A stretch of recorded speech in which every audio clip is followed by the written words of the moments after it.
we were talking earlier with the students about For 50 finding our years, path. FIU has been serving a community that's seeking something different from its university, from the sawgrass of the Everglades to the boardrooms of downtown.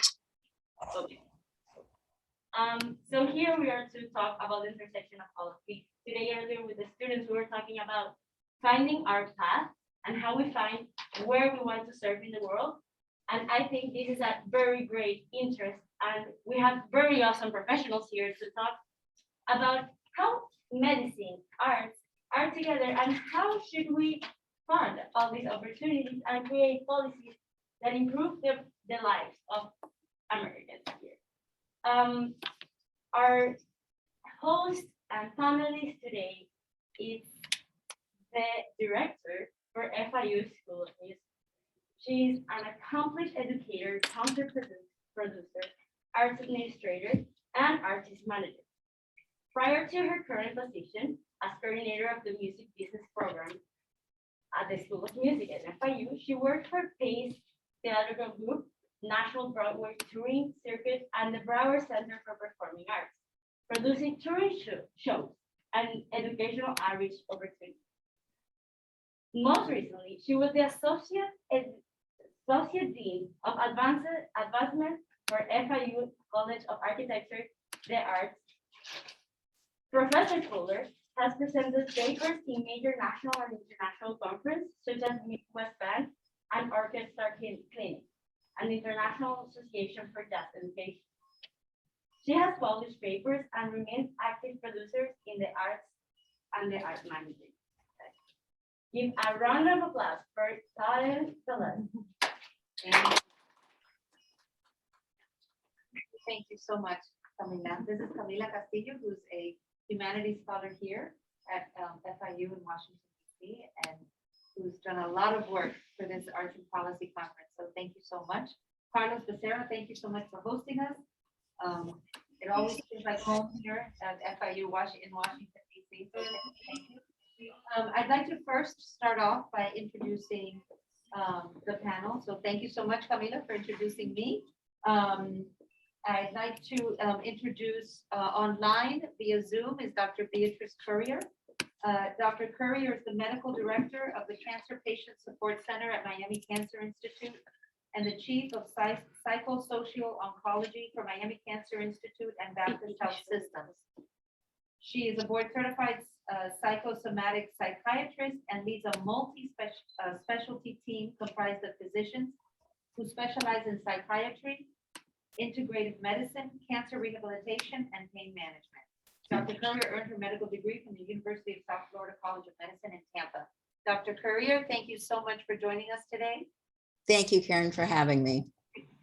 Our next panel is here live with us today. This is Professor John Dee. He's the Bill A. Nugent Endowed Professor of Music Performance and Professor of Oboe Studies at the University of Illinois at Urbana-Champaign. For over 20 years, he was the principal oboe of the Florida Philharmonic and the Florida Grand Opera in Miami and in Palm Beach. And at the same time, he was the oboe professor at the University of Miami and artist in residence at the Conservatory of Music at Lynn University. He's also taught at Florida International University School of Music, and that's where we met many, many, many years ago. John has been awarded the Outstanding Teacher Award by the National Endowment for the Arts numerous times. So thank you both so much for joining us on the discussion this afternoon. Thank you to our guests for coming here and online to have this wonderful conversation about arts and policy. Particularly also, we're going to emphasize obviously music and medicine, and arts and medicine in general, and how FIU is taking the lead and partnership with Miami Cancer Institute and Baptist Health Systems through our own partnership with the College of Medicine as well in creating curricula that will move this movement forward. So I'd like to start off the discussion by really emphasizing the importance of music and community that will then lead into the discussion of music and medicine. And so why the arts, why music? If you, I wrote a paper once called Develop Arts and You Develop a Community. And that is truly the social impact benefit of community development. But as I was having a conversation with Carlos, who I just met here, and thank you again, Carlos, for coming. The arts is certainly an economic engine, and there are studies from Americans for the Arts, National Endowment for the Arts, many other arts organizations and foundations. The National Association of Music Merchandisers also publishes, the League of American Orchestras publishes many articles and statistics on the economic engine and community redevelopment in counties and cities across the country. And so the importance of bringing music and the arts to a community is the revitalization tool, the social impact tool. Camila, I know that you work with the Kennedy Center and its social impact. So thank you for the Kennedy Center for having you as well. Thank you, thank you. These social impact studies are so important, and these initiatives that we create in the arts and in music impact the lives, benefit society in many, many different ways. And one of those ways is through health and medicine. The impact that music and medicine have on the individual is lifelong, is impactful. The development of a young child who receives musical enrichment by music education and by musical education is astoundingly significant in the development of their development throughout their life. So it's important for us to understand why we need this, and hopefully the framework and the discussion that we're going to have. And we really want this on the panel. We want it to be an interactive communication. It's a brainstorming session. It is an ideas exchange opportunity for all of us. And we're just here to lay the groundwork on what we're doing. And hopefully that'll spark creativity, passion, and energy to keep the discussions going and to create partnerships with all of the wonderful organizations that are represented here today this afternoon. So with that being said, I'd like to turn it over to John Dee, Professor of Oboe at the University of Illinois. Thank you so much for joining us. Thank you. Thank you, Dr. And thank you, everybody. It's a real pleasure to be here in Washington with all of you folks who can really make things happen, and with people who are making things happen like you and FIU that has been so creative in developing the arts and leading it in South Florida, but actually leading it nationally. So it's my pleasure to be affiliated. I'm through all my positions in different faculties and in different ways on the stage. It really is a wonderful memory having worked at FIU with the folks there that make a difference. And I saw how FIU affected Miami in such a major way. And so again, it's full circle to be here and part of the action. One perspective I have as a performing musician is from the stage. Musicians, I've always said, that absolutely have the best seat in the house, and probably one of the least expensive too. And while the audience is listening and watching this action on stage, musicians have a tremendous seat to watch the reactions of the audience. And I also meet and speak with audience members before and after concerts a lot. And it's been very informative and very clear to see how audiences are deeply and meaningfully affected by music. It's palpable. It's something that, they make fun of it in advertisements when you walk out of a movie. I laughed, I cried.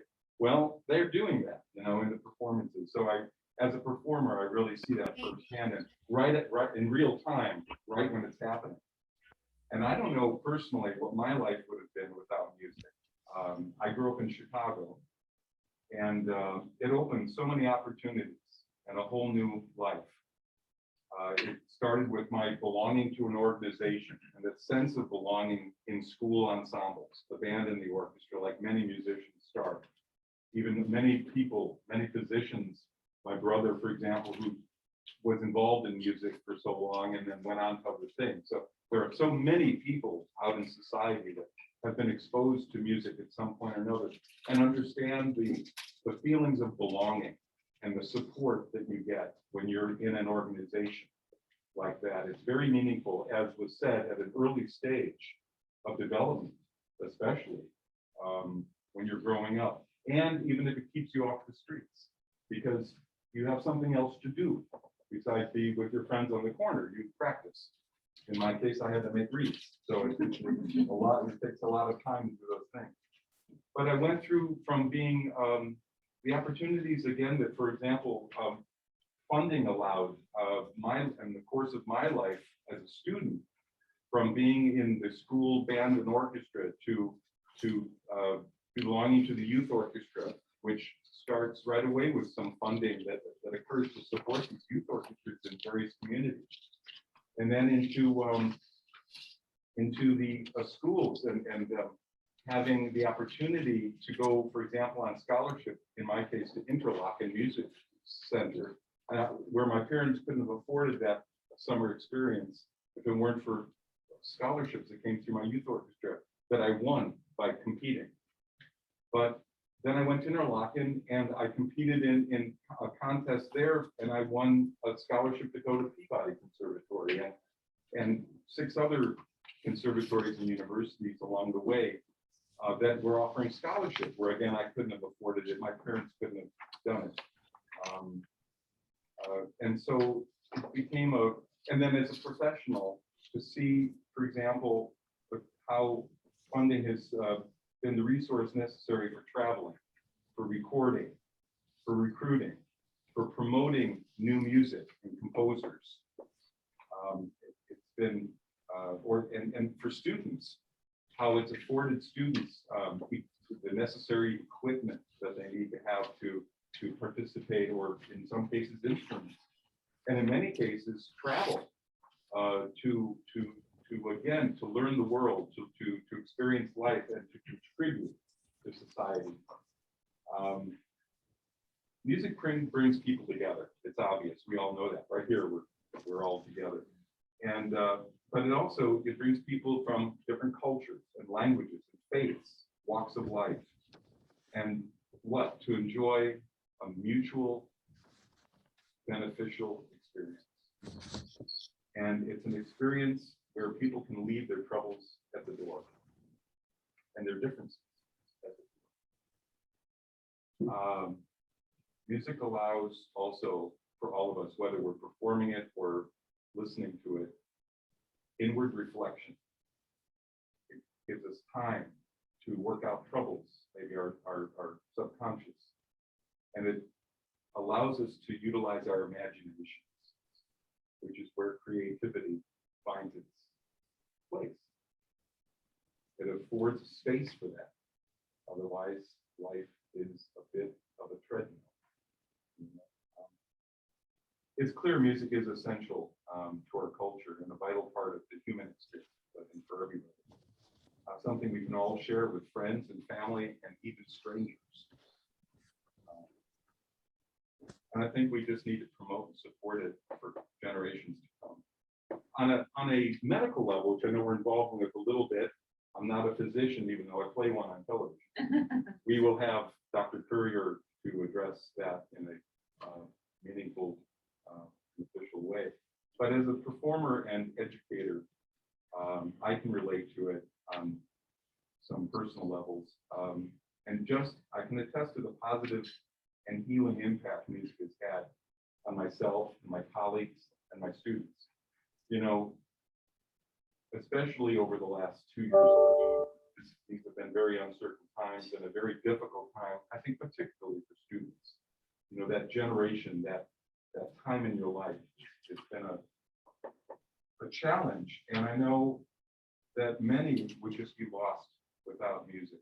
It's offered them schedule and direction and something very special in their lives that I think it's been their saving grace, actually. When we need inspiration as individuals, and it might be when you get in the car and turn on the radio, it can be at any level, Music lifts the spirits and gives us hope. It has that power. When life sometimes becomes difficult to cope with, as many of us have experienced, it's given calm and motivation. And the power of music can move the body, the mind, the spirit. It's almost a mystery, really. And I know I speak for musicians and students and many, many people. The sonic experience of music on stage as a musician is something that I think is absolutely remarkable, and something that I've promoted from time to time with just trying to get audiences seated up on stage in an orchestra, because it's an amazing experience to feel how different instruments and frequencies and sounds, how it can affect your body. You can actually feel the music as it hits your skin. And it's a moving experience. And I think that research is even, involved with music in medicine, and how perhaps the vibrations affect the human body. And I know we'll hear perhaps more of that, but it's air in motion, really. And, it's capable of tickling your inner ear, or raising the hair on the back of your neck, or even rattling your teeth. No offense to the trumpets. But music's influence on the brain and auditory nervous system might help to explain how it can also affect the heart. Dr. Currier in Urbana did some studies, and this is only one example that I can relate to in the recent past, but did some, he involved sedated patients before radio frequency ablation procedures occurred. And he delivered electrical impulses into the heart to simulate how the heart would respond to stress. He then had a harpist play for 10 minutes and recorded how the heart responded to that. And the heartbeats became more regular and continued and slowed and became for minutes afterwards. So research has shown that music reduces blood levels of stress hormones. And patients having surgery while music is played need less medication afterwards. Music, live or recorded, can eventually find a usefulness outside of the hospital as well with patient care. And as a musician, it's easy to understand how music and sound waves can affect us. Through science and further research, we can learn much more about how music can further serve mankind in healing. And I'm sure I speak for musicians and orchestras and universities everywhere when I say that we're here to help. We're here to help medical science in any way possible. And we encourage it. So thank you. Thank you. Thank you. Next on our panel, we'd love to present Dr. Beatrice Currier, who will be talking about remarks on historical aspects of arts and medicine and music and medicine. Dr. Currier? Thank you, Karen, and I'm delighted to be here. So very briefly, the arts have been in the healthcare setting for decades, probably first being introduced in the 1950s and 60s. But it's truly only the past 20 to 30 years that it's really become an established field, which is frequently referred to as arts and medicine. And by that, what I mean is that it really has now a fundamental research base that shows that it definitely impacts patients in various ways. And we'll go into that in just a moment. But to give you an idea, arts now in the healthcare setting span all different types of settings. We have them in the acute inpatient units or in an acute outpatient ambulatory center.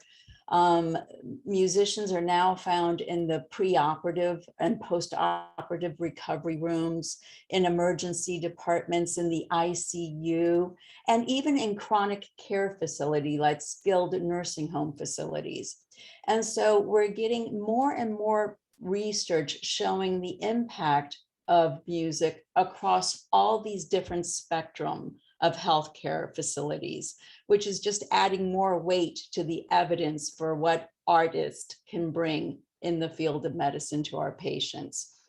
And what most of the research has shown fairly consistently is that engagement in the arts, and when I talk about engagement in the arts, it does not necessarily mean music therapy. It's simply exposing patients to music, for example, can have a profound impact on symptom management. And the ones that have been most studied include anxiety, depression, and pain. And the evidence is fairly robust. And in addition to that, it's also been shown to improve quality of life of the patient and the patient experience.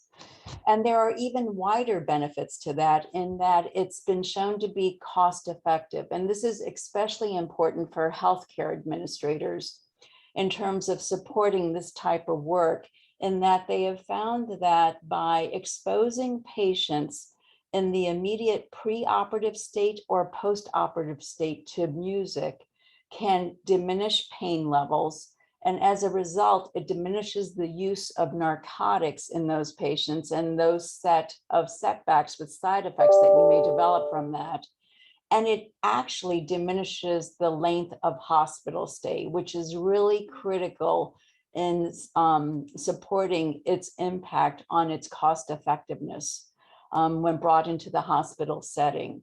There have been studies now, multiple studies in the oncology population specifically, looking at the impact of chemotherapy-related nausea and how exposure to music during chemotherapy infusion will actually diminish rates of nausea, pain, anxiety, and depression. And based on much of that research, that was the impetus for us to bring arts into our cancer center. And as a result, we've been really fortunate in being able to develop a very large and robust program. And in that program, our goals were very clear and straightforward. We wanted to have an immersive art experience for all of our patients as well as our healthcare staff in order to create a healing environment.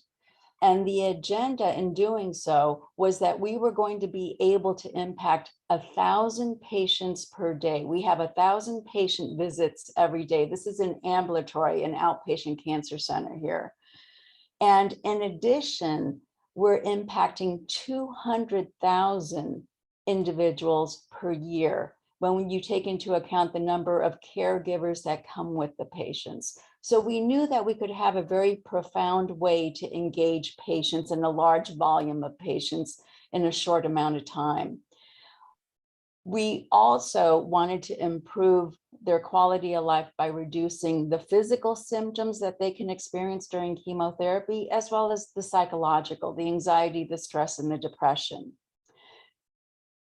Another goal of this program, which has been shown in the literature, is that we actually strengthen, by bringing in music, we actually strengthen the communication between the patients and the healthcare providers, and overall improving the patient experience as well. And lastly, we wanted to conduct the research with every encounter we had between patients and musicians to document what that impact was so that we could start to do our own research and advance the outcomes research in our patients.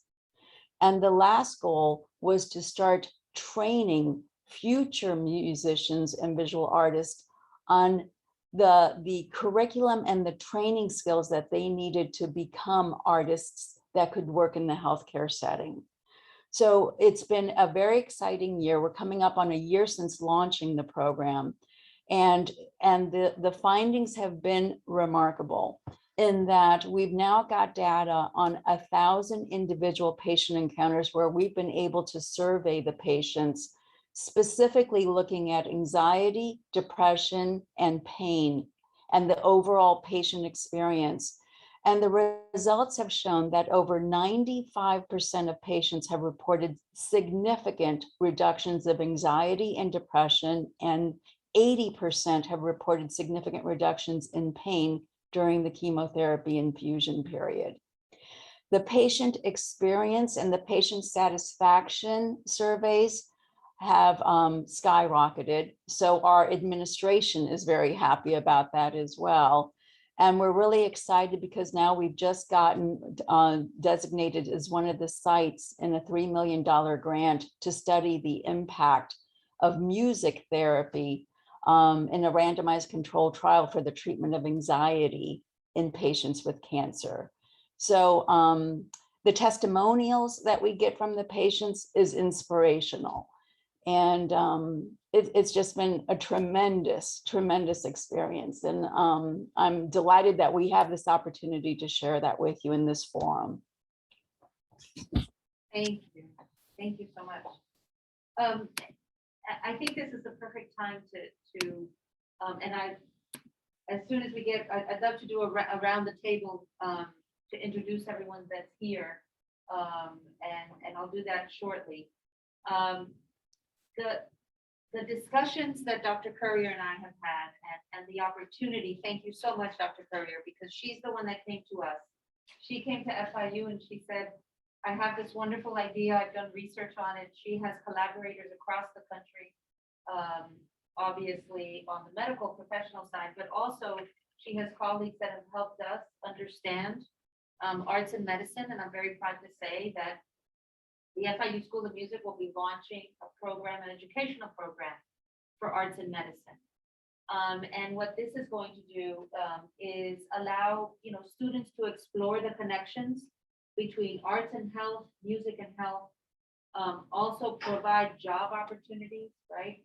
I'd like to also remember in this discussion that it's about opportunities for students and opportunities for research, but also opportunities for job placement and workforce advancement for students, in addition to cultural development, right? In very similar ways that the arts and music in the health profession impacts anxiety, depression, and pain, there are studies on cultural advancement and increase of cultural development in communities. So the social impact is something that I think we should explore too. The program within FIU will also help students understand the very important process of improving patient experience. There will be courses such as, arts and the human development. There'll be an introductory course in arts and medicine. We'll start as a certificate program. And within 1 to 3 years, we will develop into also offering the graduate program on a graduate level for arts and medicine, particularly music and medicine. And so we've had the opportunity. I was very honored and fortunate to sit on the panel that chose the 6 artists in residence that the Miami Cancer Institute at Baptist Health Systems has currently, and Dr. Currier is doing a phenomenal job with them, and we'll see a little clip in just a moment. But the opportunities of the practical aspects of how a student can engage, they will be involved in the certificate program for about 4 academic courses in understanding the foundational aspects of the background, and then also in their last the last portion of their curriculum is a practical setting. So the students will be engaged, particularly at the Miami Cancer Institute, performing and understanding. There is also a training that happens for these students and these performers and or artists. At present, in this particular health facility, Dr. Currier, correct me if I'm wrong, I think you have 2 artists and 4 musicians, correct? We have 5 musicians and 2 visual artists. 2 visual artists, 5. And these are employed by the Miami Cancer Institute. So again, opportunities to increase workforce skills, opportunities that impact, the health environment as well. So Dr. Currier, if you wouldn't mind, can you take us through a day in the life of a musician and an artist at the Miami Cancer Institute? Absolutely. So as Karen referenced, we have 7 contracted artists who dedicate 20 hours per week to the Institute. 5 musicians, 2 visual artists, and we also have 3 additional visiting artists who dedicate about 4 to 8 hours per week, and that includes 2 more musicians, and 1 literary artist. In terms of their assignments or their day-to-day role and responsibilities, we have, because we wanted to create an immersive art experience, we have music playing in our center all day, Monday through Friday, which is our operating hours.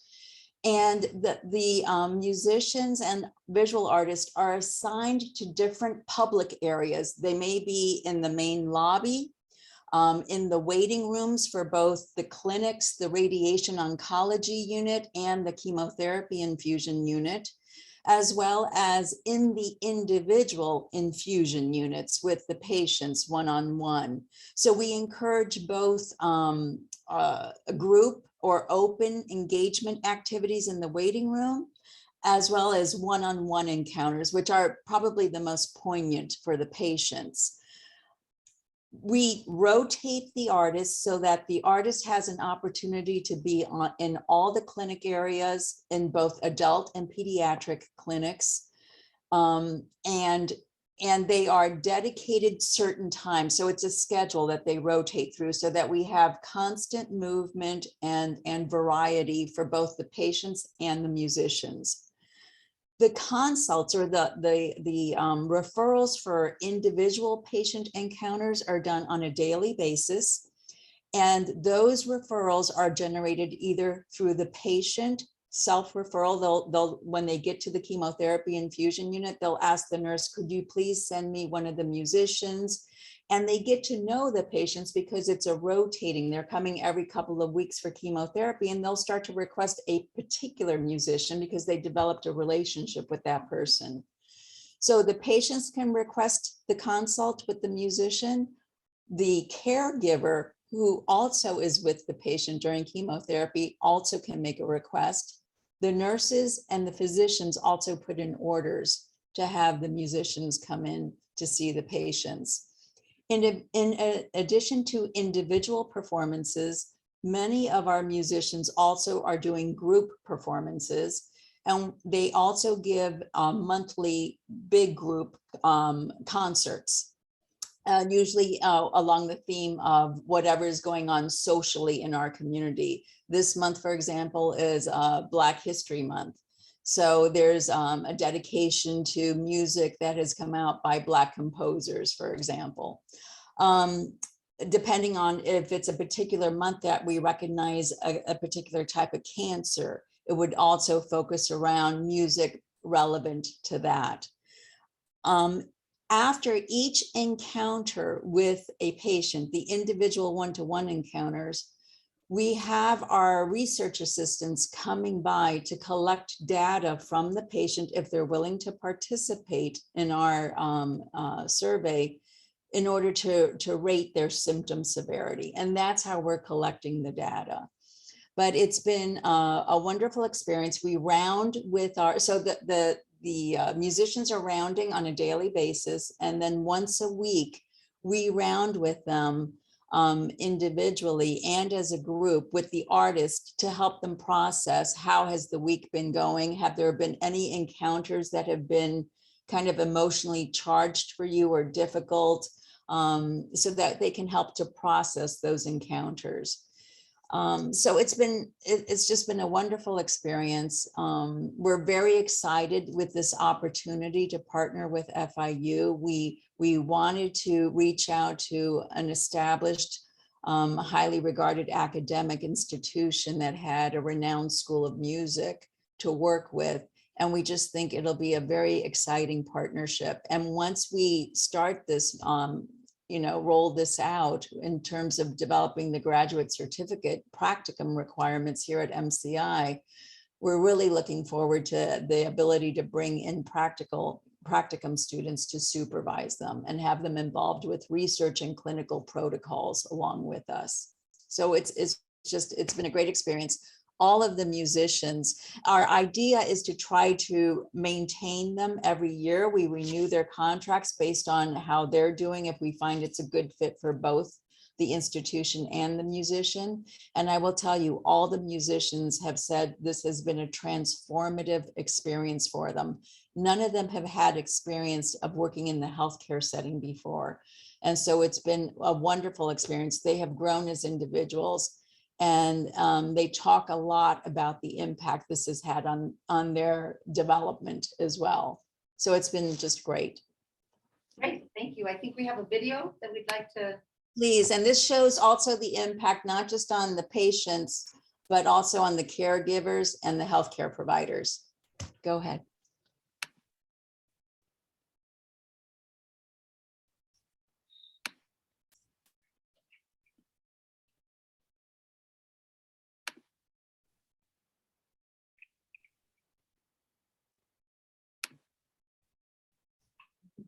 Just give me 1 second.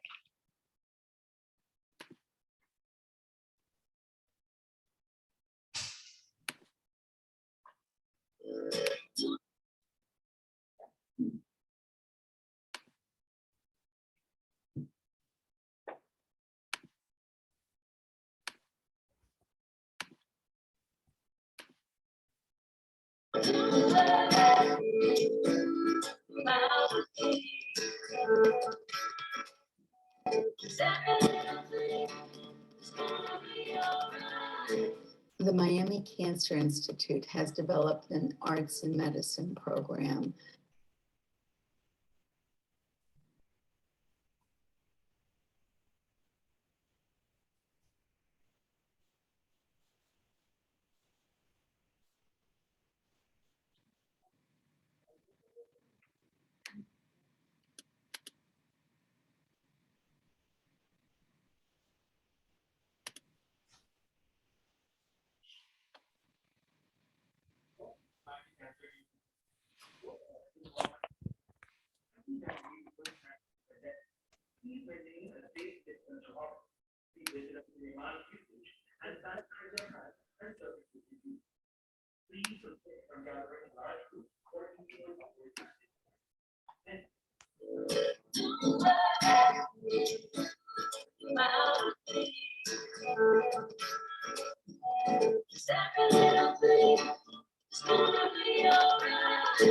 The Miami Cancer Institute has developed an arts and medicine program to promote the well-being and clinical outcome of our patients with cancer. This program is comprised of 7 outstanding professional artists, including musicians,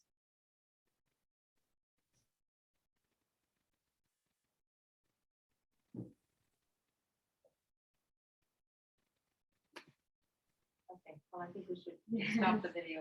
I think we're gonna move forward. Yes. We'll send these, like, I have everyone's email, so I'll send the details to everyone.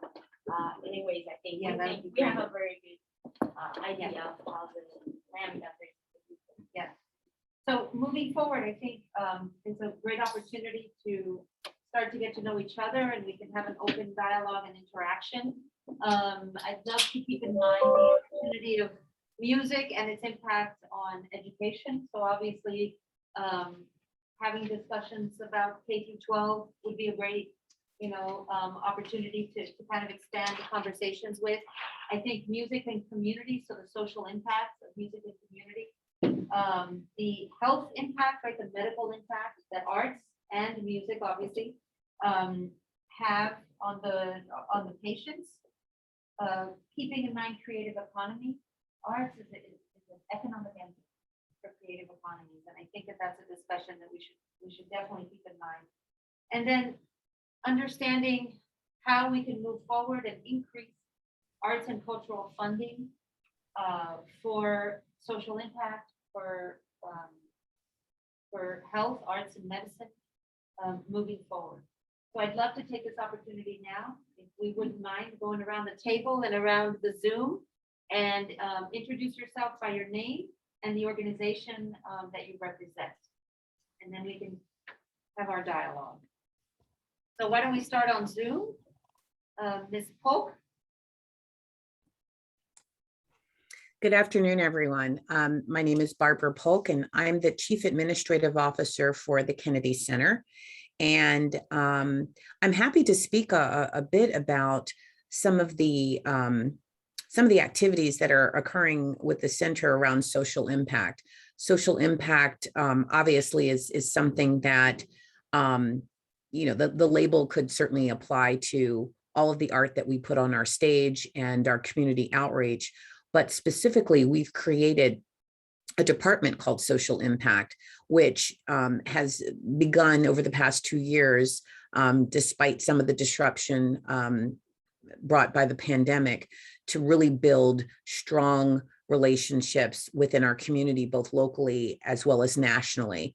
And I think the societal impact and the focus on inclusion and equity and access to music and the arts in general, I don't think any of us have to sort of prove the efficacy of that, but truly understanding the lack of access that people may experience due to a variety of factors, whether it be economic, racial bias, the unconscious bias that exists that everyone, is party to, and what are the ways in which we can create very intentional outreach and inclusion is the foremost sort of focus of the social impact piece. And it is having actually a great impact on the Kennedy Center as a whole, because, bringing new audiences to the center, creating opportunities for artists to be paid for their work competitively, and also encouraging a broader sort of mindset and accepting of sort of the blend of genres has been something that's been incredibly impactful to the center. On a side note, we've talked, when you're talking about music and health, I think about it from the standpoint of mental health as well. Many of us could certainly attest to the collective trauma that we've all experienced in the past 24 months. And we have been very thoughtful in creating opportunities, and will continue to create opportunities for restoration through music and leveraging the arts in that fashion as well for our employees. Everything from offering free meditation apps to bringing in wellness practitioners, to ensuring that there are opportunities for our staff to actually enjoy the music that they help create, has been sort of clearly a focus that we have, and we need to do better, and we need to do more of it. I think the last thing that I would say is that the education programs at the Kennedy Center, which were incredibly impacted by COVID and continue to be impacted, we hear from the educators that the lack of the ability for us to continue to do outreach to both the educators and to the students, and making sure that at least our digital musical programs were available, but not being able to do the teaching and not being able to do the outreach with our musicians in the way that we had done pre-pandemic had significant impact. So we are very eager and quite passionate about ramping up as soon as we can, deal with any sort of disruption about funding, and as children are back in the classroom, engaging again at a very high level. But I will say that one of the learnings from the pandemic is that we had to broaden our digital offerings, and we need to make sure that there are free programmatic access to folks, because it was very clear the role that music played in the development of children, as well as, that sort of collective connection that music provides during a time of polarization of all sorts. So anyway, thank you for allowing me to share, and I'm certainly happy to answer any questions. Thank you. Thank you, thank you. Mr. Townsend? Hi, I'm Robert Townsend. I'm Director of Humanities, Arts, and Culture Programs at the American Academy of Arts and Sciences, where we just spent 3 years on an arts commission, including Barbara's boss, was one of our co-chairs, studying the value of the arts in the workforce and in K-12 education. So I'm very interested in these conversations and where sort of the cross-dimensional conversations can happen. So thank you for inviting me. Thank you so much. Thank you. Camila, do you want to speak? Yes. Sunil, Villegas, how are you? Yes, hi. I'm Sunil Iyengar, Director of the Office of Research and Analysis of the National Endowment for the Arts. So I wanted to just briefly tell you a little bit about the NEA, and I have here Beth Bienvenu who will speak, I'm sure. But just in terms of research, I'd love for you to think of us as a resource. Those of you who don't know, if you go to arts.gov and click on Impact, and then go to Research, it's a little bit of a roundabout way, but we have a great web page with a lot of resources for folks to understand data and metrics pertaining to the value and impact of the arts in various spheres, including, of course, health. And just to dwell on that for a moment, we're really pleased to work with, as maybe Barbara knows, with the Kennedy Center and Renee Fleming and NIH, the National Institutes of Health, around music and health in particular. So Sound Health is a program that's run through these agencies, through these organizations. And the Sound Health Network, which is a partnership we've stood up with the University of California, San Francisco, which is sort of a clearinghouse and networking center for those at the intersection of music, health, music therapy, and well-being. And mental health, to echo Barbara, is increasingly a big part of that portfolio. Within research, I'd be remiss if I didn't say we have our research grants and what we call NEA research labs, which are transdisciplinary research centers around the country, kind of centers of excellence that study various aspects of the arts in relation to individual and community benefits. And so there's a lot of great work going on, as you probably know, in this country around, and it was great to hear about what's happening in Miami and with FIU. Around all kinds of art forms and cultural traditions and how they pertain to various sectoral outcomes and individual and community level outcomes. And so there's a hope. We have our guidelines up right now on our website, and I'll try to drop it into the chat for those of you who are interested in learning about our awards. The deadline's coming up for our research grant awards and our NEA Research Labs awards. So we sincerely hope you'll come to us if you have any questions about that on the research side. May I hand it off to Beth? Yes, please do. Thank you, Sunil. Hi, everyone. Thank you, Sunil. So as he said, we're colleagues at the NEA. I'm the Director of Accessibility, and my program is to advance the arts for people with disabilities, people in healthcare settings, older adults, and people in correctional facilities. We've had a number of initiatives over the years to support all of these areas.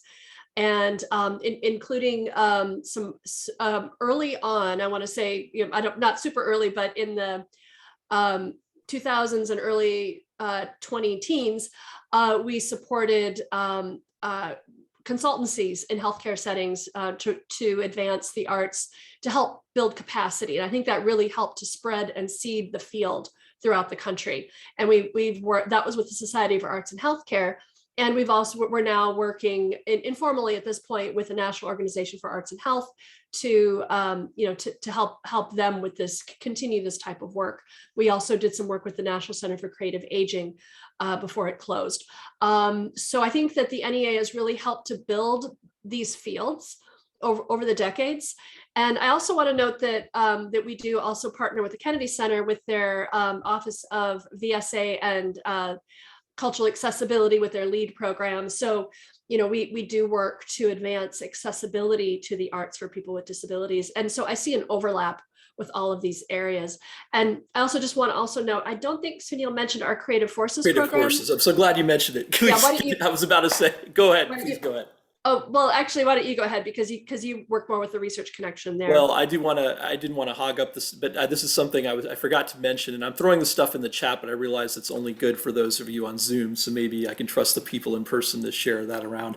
But Creative Forces, which is a partnership with the U.S. Departments of Defense and Veterans Affairs, it's the Creative Forces NEA Military Healing Arts Network, which is basically trying to work with military personnel, veterans, and their families, particularly in trauma recovery, and of course the signature wounds of war and psychological trauma, et cetera, through creative arts therapies and a variety of different creative arts therapies that are done not only in clinical settings, but also increasingly in community settings. So we have a community engagement grants program that for organizations who want to work with those military bases or personnel or veteran sites through creative arts therapies. We also have the actual clinical assets themselves, the clinical research programs, and there's a lot of, or sorry, clinical therapy programs, and we also have research and evaluation alongside. So I'm going to throw that into the chat as well. And I think you've heard enough of the NEA for a moment.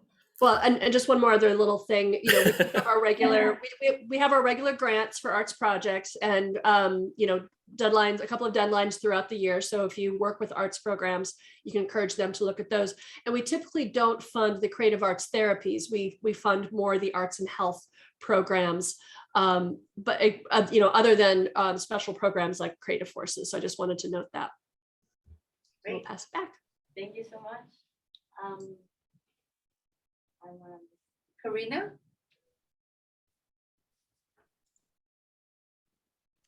Hi, everybody. I'm Karina Galliano.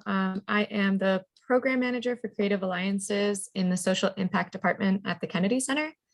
As Barbara mentioned, we've been, you know, doing a lot of programs. We're able to even do a lot virtually and then started doing things in person last year and even amid the pandemic.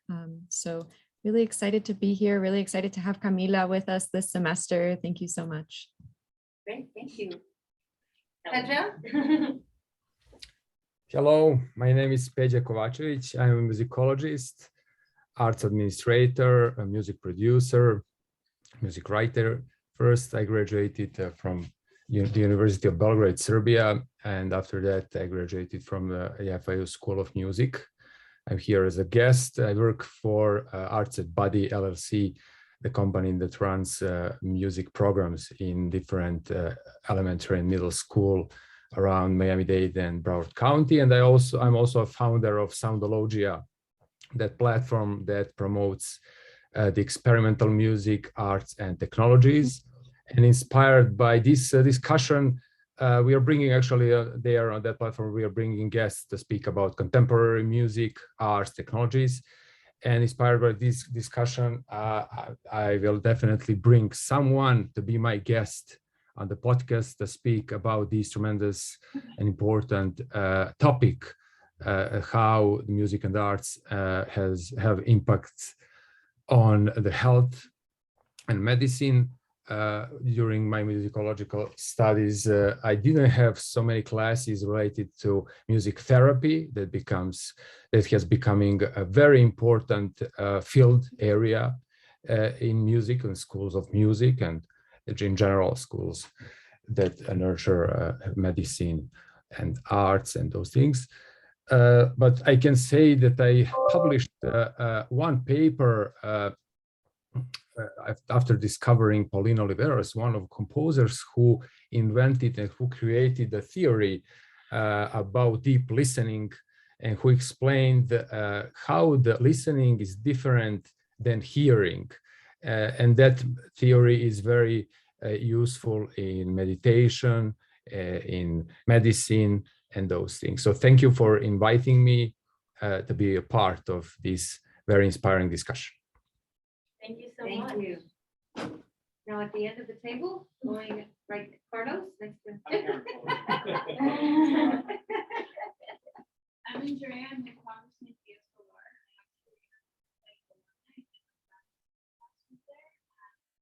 I used to play the cello, so I understand the joy and peace that brings. So being up here to DC now.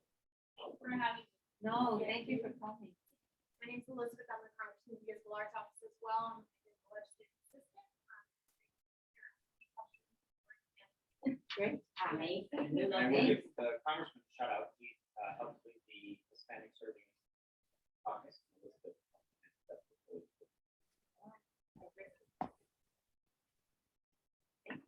Hello, everyone. My name is Chloe Little. I'm at Florida University. I guess I'm always pushing to advocate for uplifting the human experience. I definitely have questions for the panelists. Great. My name is Carlos. I'm a junior at FIU and studying art history. Don't have any questions right now, but You're soaking it all in. My name is Sassy, and I'm representing the Humanity Guys from the senior. And actually, if we can, what is the Humanities Edge? Oh, It's very important. Yes, of course. The Humanities Edge is a bridge program between community colleges and FIU, where we get different students from art, history, and English, and just humanities in general to help them compete with university and provide them professional development opportunities and among them for the internships and opportunities like this by UBC and prepare them just for the degree. Right? Bridging the gap. Bridging the gap, that's what it is. Hi, I'm Yusuf. I graduated from FIU back in December with a degree. Nice to be back, 1,000 miles away from FIU, but back. And now I work at the National Security Co. and then as a liaison with the Computer Core Society, both of which have on the cathedral grounds all the way in Northwest DC. And I work as their content operations manager, putting on their content very successfully applies. And especially on the Cathedral Core Society side, we're really exploring more diverse and equitable and inclusive and accessible content programs moving forward, and how we can kind of unite those two complementary but still distinct content series of course. Can you speak up just a little bit so they can? Yeah. Hi, my name is Gaspi Graham. I'm a junior at history at FIU, and I'm Great. Wow. Hey, everybody, my name is Rich Dennis. I'm a PhD candidate at FIU. I am interning this semester with the Smithsonian. I focus on Latin American history. So it's great. I also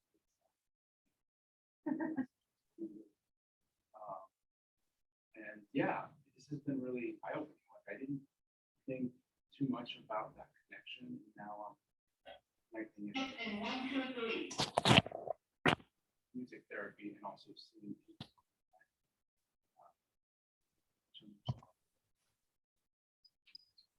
Thank you. Carlos Diaz, director of the Adam Smith Center for Economic Freedom, FIU. And before that, I worked in the administration, previous administration, White House, Pentagon, for the purpose of this professional threat, as the chief operating officer of the NEH. Thank you.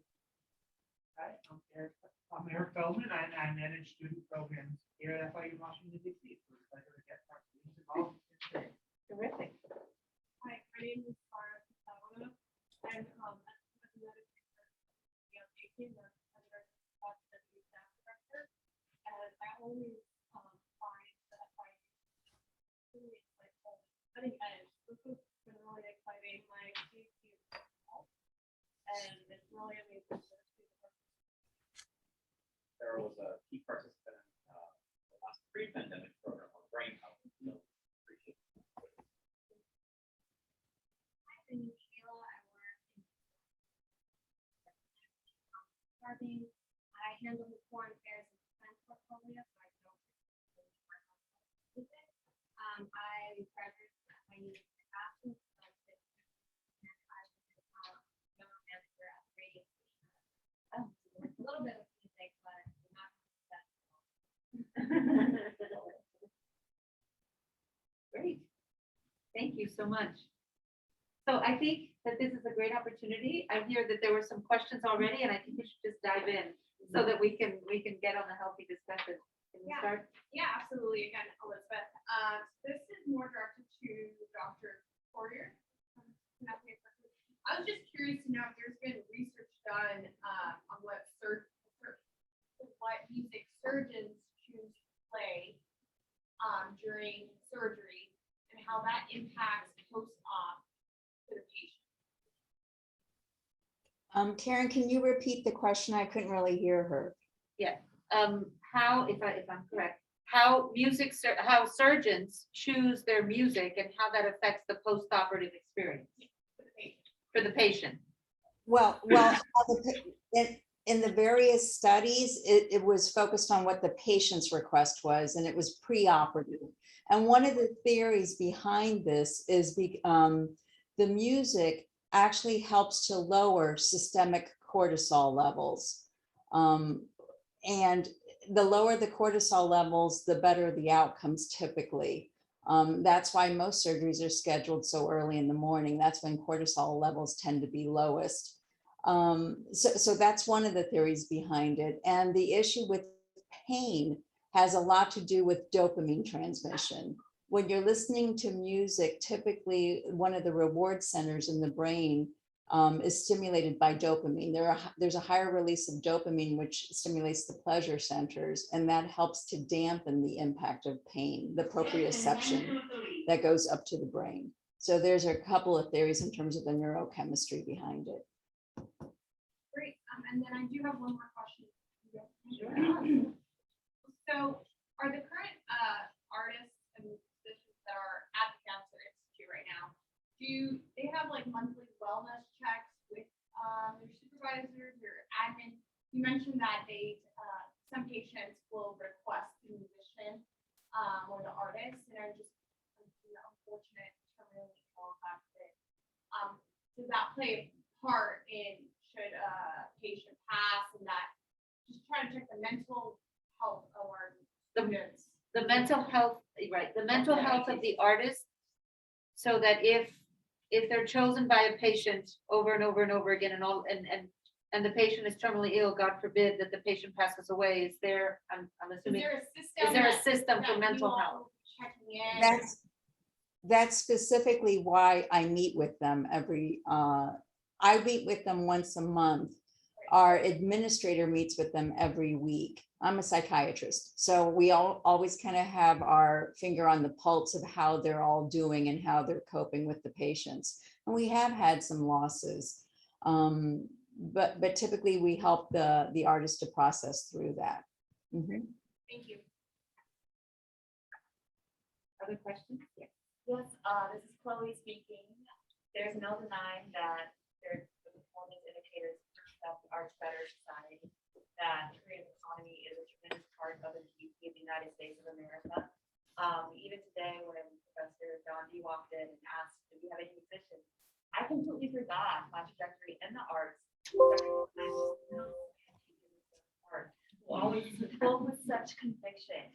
Like you could tell he was feeling his words, and I feel, even though I identify, as an advocate for the arts and a dancer foremost, that stayed with me.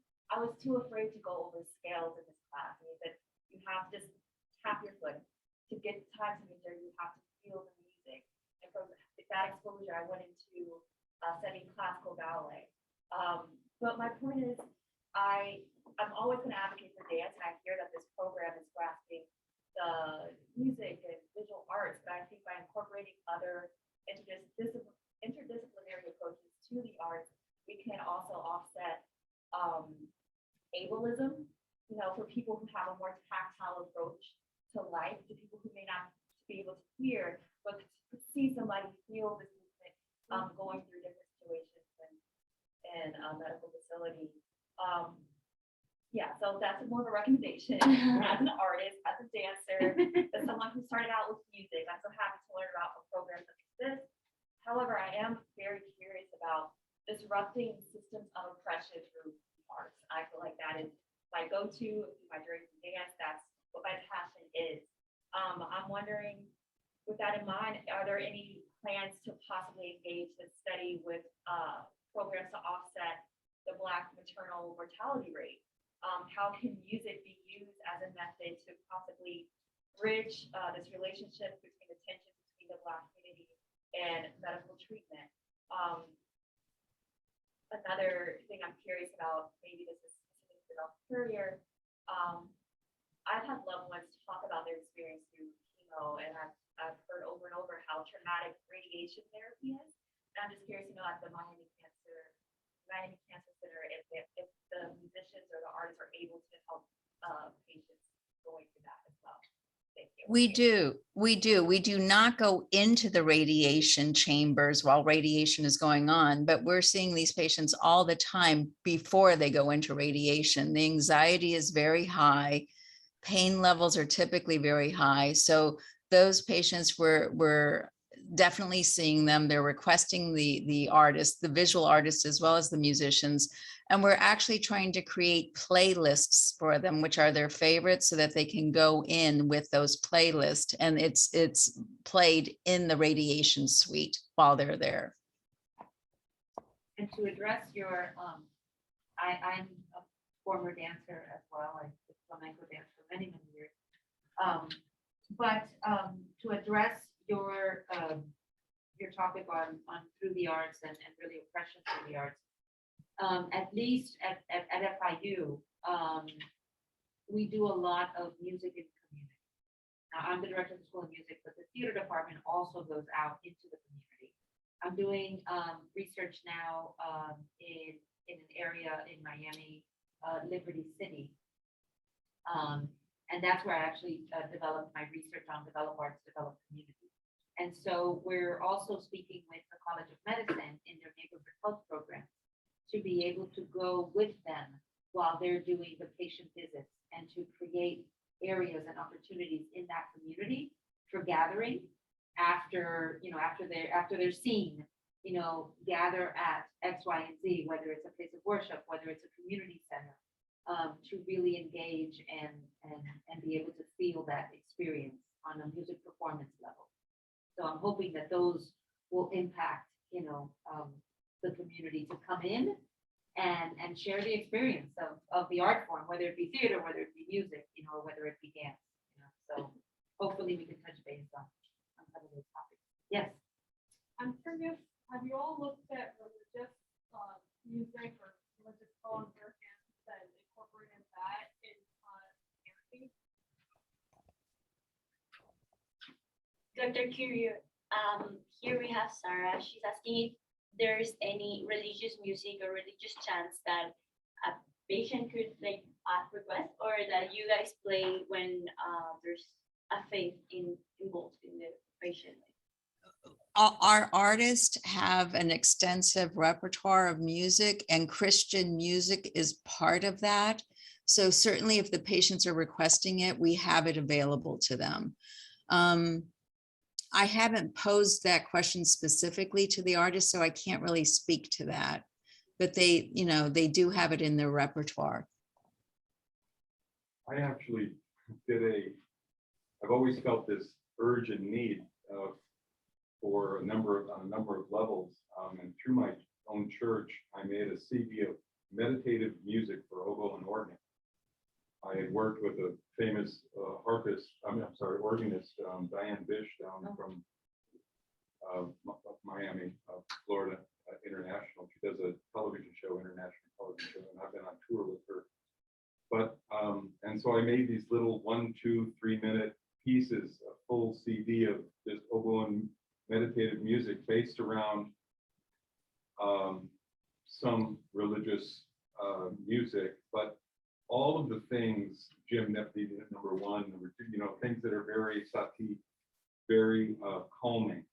And I think it was for me to develop and to express this, but as it turned out, it became a highly distributed CD in the community and through the church and beyond. And there's a real place for that, and I think it taps into directly, as you're pointing out, into the spirit. And I think it proves to be positive from my limited exposure in that way. Yes. I have a question. I want to know that you said the vibration of your mind. So have you all looked into certain vibrations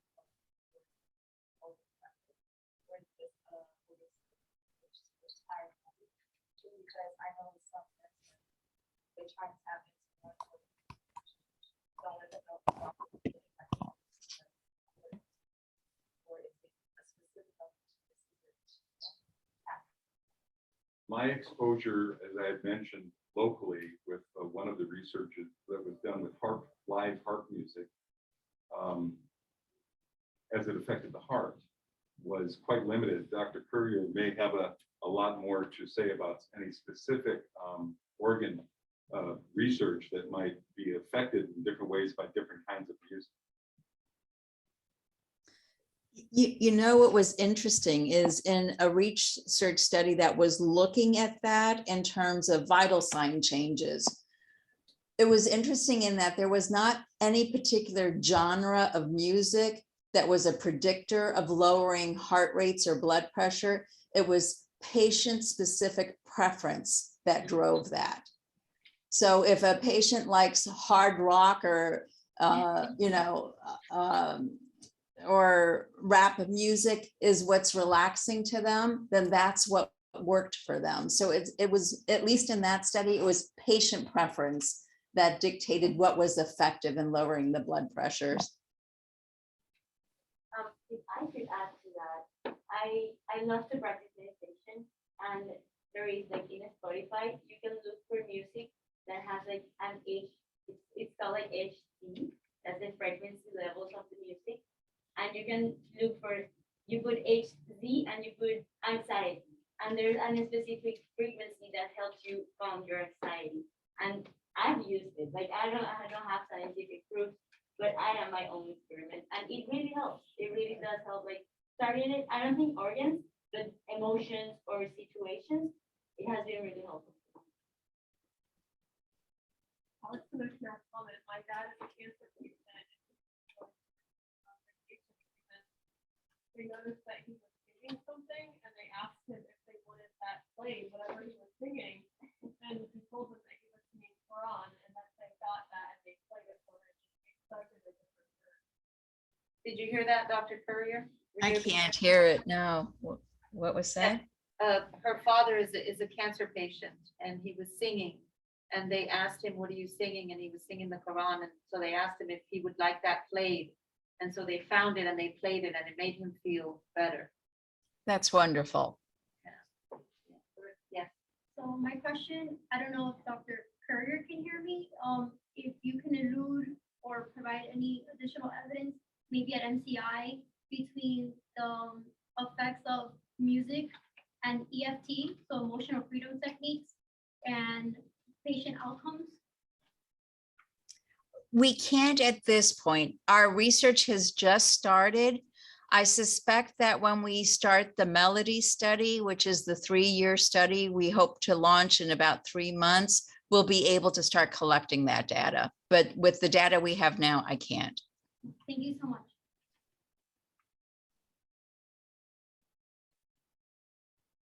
Any other questions or comments? I guess I'd like to see some of the new modern composers take a 3-year melody study.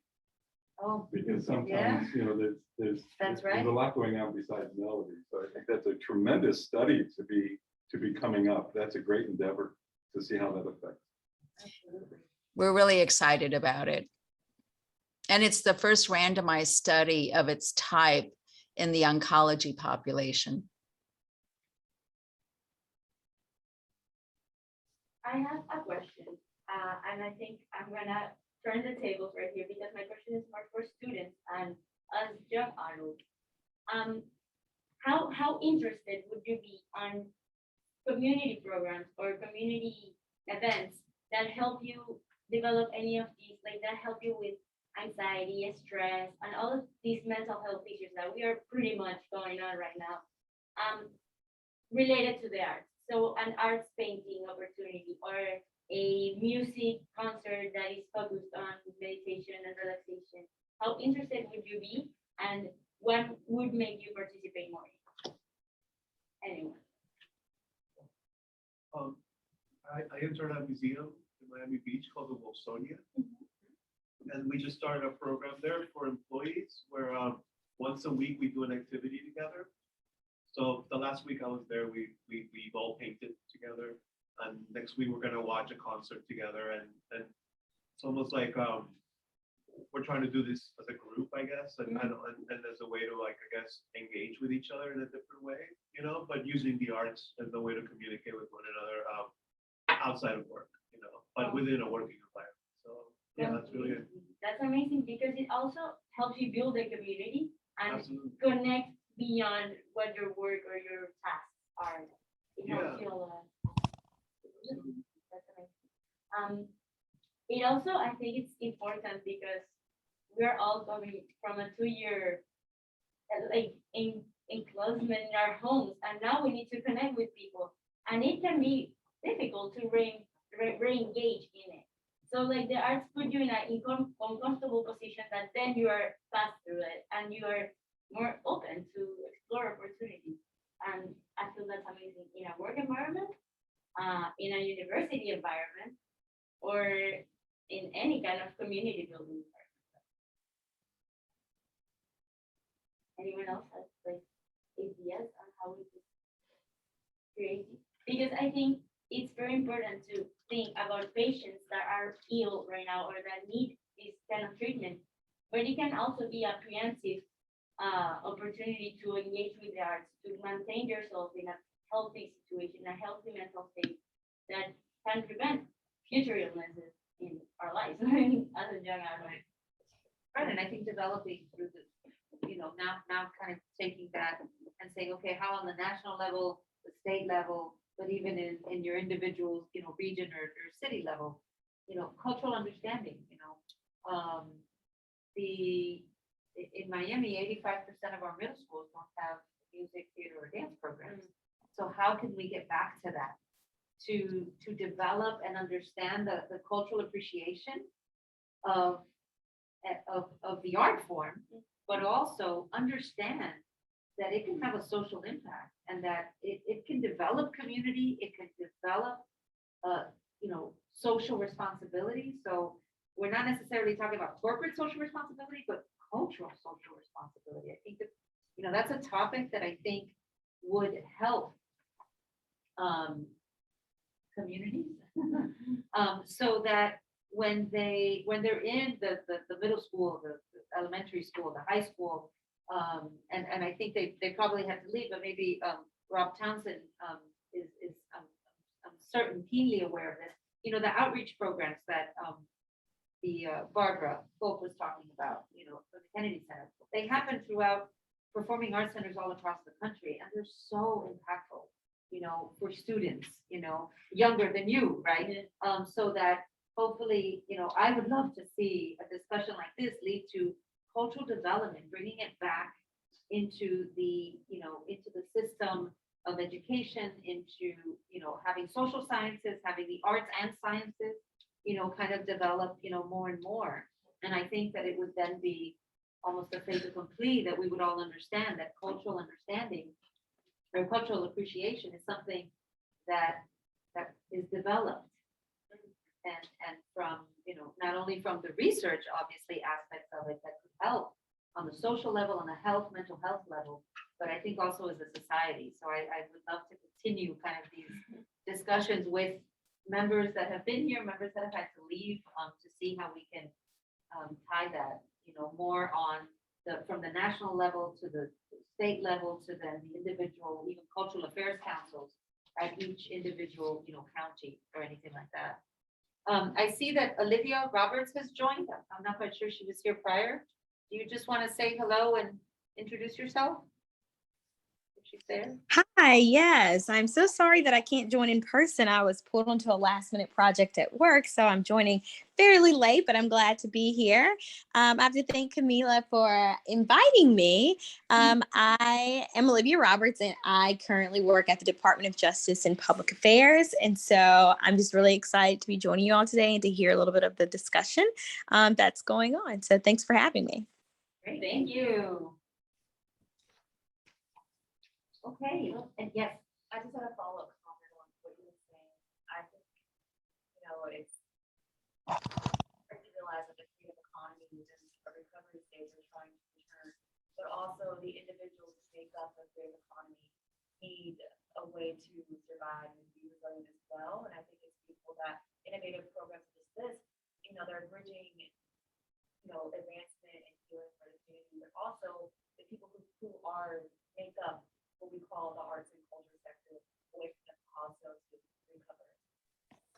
Great. Well, I had a question for Carlos, but I guess not you, Carlos, the other Carlos. But about that, about creative economies and the opportunities that there are. Certainly the pandemic, as you said, in the last 2 years has really been, effective performance across the world, not only in this country, but across the world. So any other, John? I guess back in the day, early on in my life in Miami, we, as part of the Philharmonic family, in conjunction with and cooperation with the Broward and Dade County school system, we were part of a program of going into the schools of the Woodwind Quintet. And it was a program that PACE, a organization you're very familiar with and probably were responsible for, if I know you well enough, was instrumental in taking our talents as musicians and our way of cooperating with one another as it is seen through the composers that write music that interact with the instruments. And Pace put together a script that we followed that was very conducive to situations. In this case, it was K through 12, ultimately K through 12. We started with the younger kids, went to the older ones, and it was actually had a story, a theme. We all wore the same jersey to make it sort of like a sports thing, so the kids could relate to that. And maybe we had our instrument name on the back or something of that nature. But it was very successful. And I just read recently that there was she may have been an FIU graduate who was named just recently superintendent of the Broward schools. I can't remember her name, Kimberly. I'm so sorry I can't bring it up right now. But the point being, I think we have to look for these opportunities to re-enliven, because since that time, and we've seen how the arts have taken a backseat financially, and it was very productive. And a lot of those kids that we went to them, then they came, as you're saying, into the art centers. Like we have the Cranach Art Center at the University of Illinois, which brings in a lot of different events that the school kids can come to and do come to through that type of program that FIU has and various art centers may have. But we do need to re-engage with, of course, musicians. I know I'm going to speak for so many that and organizations that are open to this, but we need to engage again back into the administrative, the educational system to get the green light to, yes, come in, let's partner in this. I think the health systems, I think now that we're right for medicine, as we're learning through Dr. Currier and others, that we're coming, the benefits that come from this terrible last 2 years are plentiful if we start putting on that positive cap to say that at this point we need healing. We need, especially the younger generations that don't know what's happened and are not being affected necessarily positively by this. And so if the health community were to be partners with the arts and with education, as we're trying to actually pull together here, but if that can really happen and we can all get on board, wow, how powerful it would be to get back to our children, to the next generation. We've seen it work before positively, and the funding has decreased from gone up and down like a roller coaster. But I think this is a time for us to really go forward, and especially with medicine involved, which is so important on the psychological level. We know that clearly, and now of course we learned physically just how beneficial it is. So I'm just there to rally a charge to say, been there, done that, it works, and let's do more. And let's do more. Absolutely. Well, on that note, I think, does anybody else have any other questions? Thank you. Yes, please. I want to salute Dr. Currier for taking the leadership here. I want to thank John D, Dr. Currier for you've proven today what we take pride in here at FIU Washington, D.C. It's about our faculty, it's about our talent, good representation on the table. Heads up from Serbia. You get the furthest award. But I want to salute you for your own, scholarship in this area. And I think we're pleased to kind of kick off, at FIU DC. I know that our Phil friends here, a lot of us, on the engineering research, a lot of the very health research of other aspects, but we're excited to on that note. Eric has mentioned it, but we provide the same partners and organizations that on today to take advantage of the opportunities for our students. Eric's taking leadership on campus with a nice task force that we've managed to be a part of. We certainly don't want Camila to be our last or only humanities-focused Hamilton scholar, or we'll have to come up with a word like Hamilton Humanities Scholar for students with that sort of placement. So while the Kennedy Center is a great example of such a placement that has these federal intersections, we definitely want to work with all of the humanities departments on campus, and we've already convened them, and all of our humanities partners in policy and government organizations to have humanities focused interns here in Washington every semester, for sure. We are working hard on that. Camila will help us make sure we have someone at the Kennedy Center every semester. Thank you. Well, And let's salute Camila. yes, absolutely. And Liana?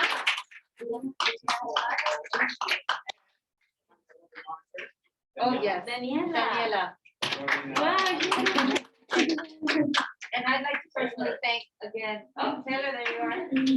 I'd like to personally thank again our panel. Thank you so much, Professor D, and thank you, Dr. Currier, so much. And this is just the beginning, as John D said, as Carlos said, thank you for opening the doors to all these connections. And Dr. Currier and Professor D and I will certainly take advantage of them. And through Carlos, we'll communicate so that we can further cultural funding in social impact, but health impact as well. So thank you so much for coming. Thank you. Thank you. Bye-bye. Oh, Thank you.